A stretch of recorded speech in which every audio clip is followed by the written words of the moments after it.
What's up everyone and welcome back to the MMA Zone. Today, let's get started with Sean O'Malley reveals UFC plan. Since Sugar Sean O'Malley captured UFC gold, there's been quite a bit of uncertainty regarding who his first title defense will be against. On one hand, the newly crowned champ has his sights set on avenging the only loss of his professional career against Marlon Chito Vera. While on the other hand, the UFC's official rankings would indicate Merab Dvalishvili should likely get the next crack at the belt. With plenty up in the air and a logjam of contenders at 135 pounds, O'Malley spoke in a recent interview with the Schmo to discuss the situation. I'll fight whoever they want. They want me to fight Merab. I don't know why everyone thinks I'm scared of Merab.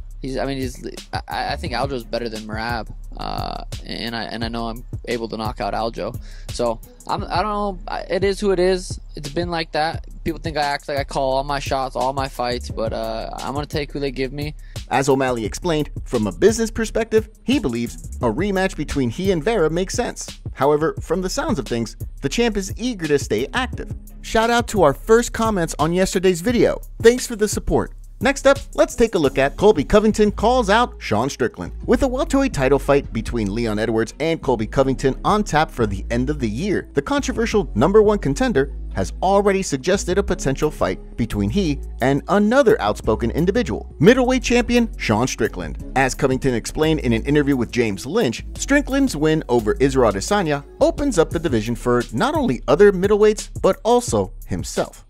It just opens up the door for all the middleweights because that's the easiest guy in the division to beat. You know, honestly, it opens up the door for me. I might go up and beat his. That guy's a punk. He got his knocked out by Usman like a little scrub, fucking out unconscious. So imagine what I would do to him as America's champ.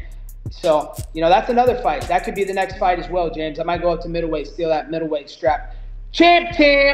The situation earned the attention of Hall of Famer Michael Bisping, who fact-checked Covington's latest claims in a video for his YouTube channel. Now listen, we're going to do a little fact-checking here. When I looked at Sean Strickland's record, he did lose to Kamaru Usman in 2017, but it was a unanimous decision. But still, Colby Covington is a hype machine. He really is. He's a great fighter, and it's a tough fight against Leon Edwards at UFC 296. As Bisping went on to point out as well, Strickland is likely to rematch Israel Adesanya based on recent comments from Dana White. Of course, first, Covington will have to get through Leon Edwards at UFC 296. By the time the fight takes place, Covington will be a full year and a half removed from his last octagon appearance. Whether or not he's able to overcome the expected ring rust in order to win undisputed gold, only time will tell. Now, let's take a look at UFC fight updates. A number of thrilling fights have been announced this week for the months ahead. Without further ado, let's jump right in and take a look at the latest UFC fight updates, starting with big news regarding Jared Cannonier's next fight, which has reportedly been set for December 2nd. According to ESPN's Mark Raimondi, a fight between Cannonier and Roman Dolidze has been verbally agreed upon for a fight night card. That card will also play host to a clash between Rob Font and former flyweight champion Davison Figueiredo, which will see the former champ look to bounce back from a UFC 283 loss to Brandon Moreno, while on the flip side, Font will look to return to the win column after a short notice loss to Corey Sandhagen this summer. In addition, the card will see fan favorite Khalil Roundtree Jr. face Azamat Murzakanov in a thrilling showdown that will see Roundtree look to pick up his 5th straight victory after earning Performance of the Night honors for his August win over Chris Daukaus, while Murzakanov looks to keep his undefeated record intact after rattling off 3 straight wins since securing his spot in the UFC on Dana White's Contender Series. Prior to the previously mentioned bouts in December, a November 18th UFC event will play host to an exciting fight between Michael Morales and Jake Matthews, where Morales will look to continue an unbeaten streak that has seen him go 3-0 since joining the UFC, and Matthews will look to build on the UFC 291 win over Darius Flowers. With the end of the year rapidly approaching, expect more and more thrilling fights to be announced in the weeks to come. Now, let's shift gears and take a look at Francis Ngannou exposes the truth to Joe Rogan. When Francis Ngannou and the UFC parted ways, reports surfaced indicating that the former heavyweight champ had met with ONE FC's Chatri Sityodtong. The reports led many to believe that the promotion could wind up signing the Predator. However, it ended up being the PFL that was able to sway the former champ with their offer. While speaking on a recent episode of the Joe Rogan Experience, after meeting with Sityodtong, it was clear to Ngannou that the PFL's offer was far superior. A couple of days after, he made a proposal. I didn't even ask for not anything, but when he make a proposal, I look at the structure of that proposal, I'm like, this is good. you know, everything was being taken consideration, you know. Obviously, there's always gonna be a way to negotiate in a contract, but the way that they structured it, I was already happy. I'm like, so, but we keep that contract, and at that time I'm like, let's wait. I'm not rushing to anything. Take some times and everything, and then. So you didn't sign that yet? No, I didn't sign. No. We also get to a chattery. Even chattery reach out, we talk, same thing, and then a couple of days, they send their own contract. But when I was putting that contract next to the PFL one, it was day and night. With his sights set on handing Tyson Fury his first loss next month, the Predator has no plans of slowing things down anytime soon. Following his bout with Fury, he'll return to the cage to compete under the PFL banner in 2024. If he's able to return to MMA as the first man to defeat Tyson Fury, it's safe to say Ngannou's stock will be at an all-time high. Next up, let's take a look at Dana White squashes beef with fighter. For years, there was no love lost between Dana White and Chris Cyborg. Over the years, White took aim at Cyborg on a number of occasions, most notably stating that the former Women's Strikeforce champion looked like Vanderlei Silva in a dress. Despite that, the two sides have seemingly mended fences. During a recent interview with ESPN, Cyborg opened up on a text exchange she had with White regarding watching her friend train at the UFC Apex, before explaining that at this stage of her career and her life, she has forgiven White for his previous comments. I text Dana, say Dana, it's okay if I can go watch my friend. I wish she's doing good, and we always train together. And they say, okay, Chris, no problem. I already forgive him, everything happened, you know. I'm getting older, I know I'm gonna hold grudges, and he know that. And just, you know, in different ways in life, but I wish the best for him for sure.